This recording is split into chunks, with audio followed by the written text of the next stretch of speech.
अखंडमंडलाकारं व्याप्तं येन चराचरं तत्पदं दर्शितं येन तस्मै श्रीगुरुवे नमः। अज्ञानान्धस्य लोकस्य ज्ञानाञ्जनशलाकया चक्षुरुन्मीलितं येन तस्मै श्रीगुरुवे नमः। अध्यात्म विश्व विज्ञान यूट्यूब चैनल पर हम सब उपस्थित है और इस मंगलमय और सबके सर्वहितकारी विश्वरूप परमात्मा का अनुभव प्राप्त कर चुके, कर रहे और करने की आकांक्षा रखने वाले सभी मित्रों का हार्दिक स्वागत अभिनंदन करते हैं। मित्रों, कुछ व्यंग की भाषा में ये कहना पड़ता है कि आज वर्ण धर्म का पूर्णतया लोप होने के मार्ग पर है। वर्ण क्या है? ज्ञान विज्ञान, न्याय रक्षा, गोपालन, व्यापार और सेवा, ये वर्ण हैं। ये चार वर्ण ही इस विश्वरूप विधाता के चार हाथ है जिनसे ये सारा चक्र घूम रहा है। उद्बीज, स्वेदज, अंडज, जारज, इन चारों खानियों का सारा व्यवहार इसी वर्ण के द्वारा हो रहा है। विश्व में शेर है तो गाय भी है। गाय दूध देती है, घास खाती है, और शेर मांस खाता है और हमारे पर्यटन की शोभा बढ़ाता है। सभी का उतना ही महत्व है। इस तरह ये संपूर्ण समन्वय और जिसे कहते हैं कि एक दूसरे में समाहित ऐसी ये चेन है, इसे खंडित नहीं किया जा सकता। विश्व स्वयंभू है, इसका कोई निर्माता नहीं है, ये स्वयं ही है। जैसे कोई मुख्यमंत्री किसी को मंत्री पद पर नियुक्त कर दे और कल वो मंत्री उस मुख्यमंत्री के आदेश के विपरीत निर्णय लेने लगे तो वो हो सकता है, लेकिन स्वयं यदि मुख्यमंत्री का ही आदेश है तो उसे कोई चैलेंज नहीं कर सकता। उसी तरह ये विश्वरूप परमात्मा स्वयंभू है, स्वयं संचालित है, स्वयं इसकी अपनी गति से घूमता है। इसके कार्य में कोई आक्षेप भी नहीं ले सकता, व्यवधान नहीं डाल सकता, विरोध नहीं कर सकता, क्योंकि ये प्राकृतिक है, स्वयंभू है। वो स्वयं ही नटनागर लीला कर रहा है और वो कोई इस विश्व से बाहर नहीं है। ये विश्व ही परमात्मा है जो स्वयं लीला करता है। तीन गुणों के द्वारा ये सारा व्यवहार चल रहा है, जो उस विश्व विधाता के क्रियाशील तीन हाथ है।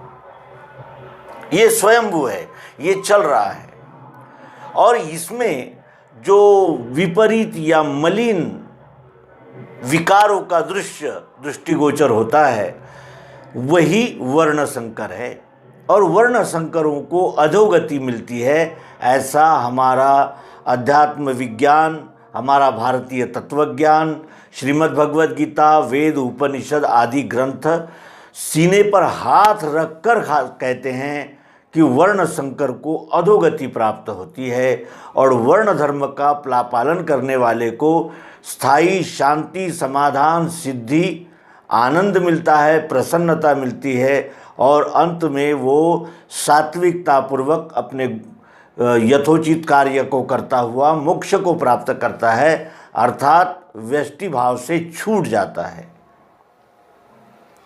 और इस प्रकार की ये रचना है। लेकिन वर्तमान में जब हम व्यवहार में देखते हैं तो ऐसा लगता है कि ये चारों वर्ण भ्रष्ट हो गए हैं।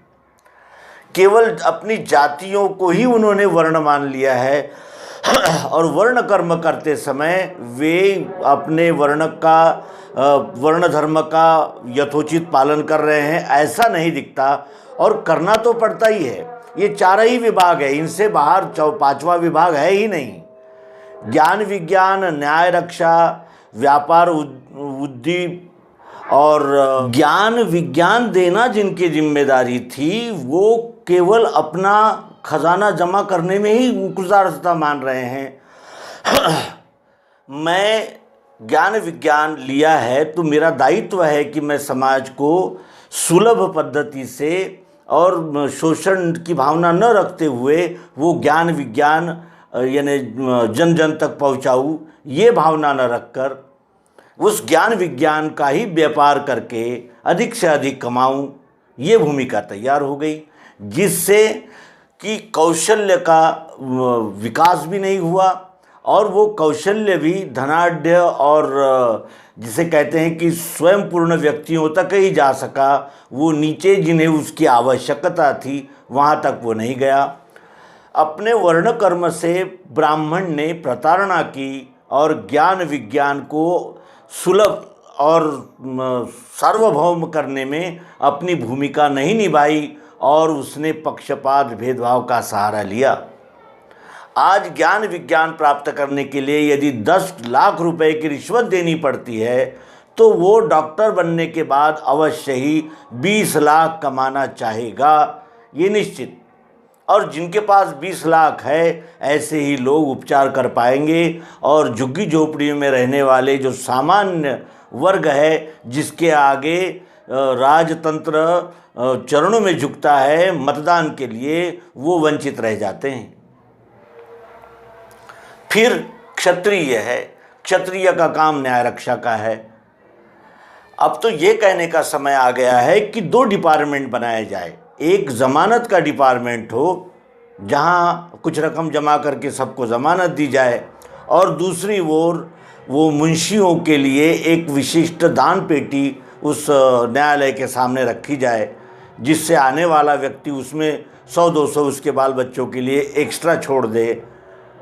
और वकीलों से भी यही प्रार्थना करें कि आप अधिक से अधिक फीस लीजिए, लेकिन मुकदमों को जल्दी निपटाया कीजिए।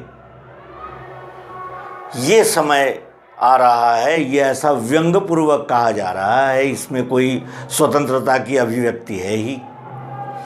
फिर व्यापारी है, वो व्यापारी मैं पालन पोषण करने का कर्तव्य मेरा है और मैंने समावेशक दृष्टि से ये करना चाहिए, ये छोड़कर जमाखोरी, काला बाजारी और अधिक से अधिक यानी जिसे कहते हैं कि माल जमा करके उसका टंचाई निर्माण करके अधिक से अधिक खींचना, अधिक से अधिक कमाना, मार्केटिंग के नाम पर धोखाधड़ी की स्कीमें चलाना, फ्रॉड बैंक्स चलाना और उसमें गबन करना,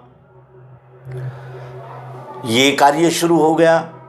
सामान्य वर्ग मुसीबतों के लिए कुछ जोड़ता है, वो भी ये शैतान आकर हड़प लेते हैं। ये खुद जमानत लेकर कारों में घूमते हैं और सामान्य जनता एक एक दाने के लिए, पैसे के लिए तरस जाती है। जब मुसीबत आती है तब उसकी कोई मदद नहीं करता। और सरकार में भी तो क्या है, ये सब हम अनुभवी व्यक्ति है, अपने सीने पे हाथ रख के हमने ही स्वयं से प्रश्न करना चाहिए, ऐसी ये बात हमें लगती है। उसके अनंतर है शूद्र। शूद्र सेवा करना ही नहीं चाहता।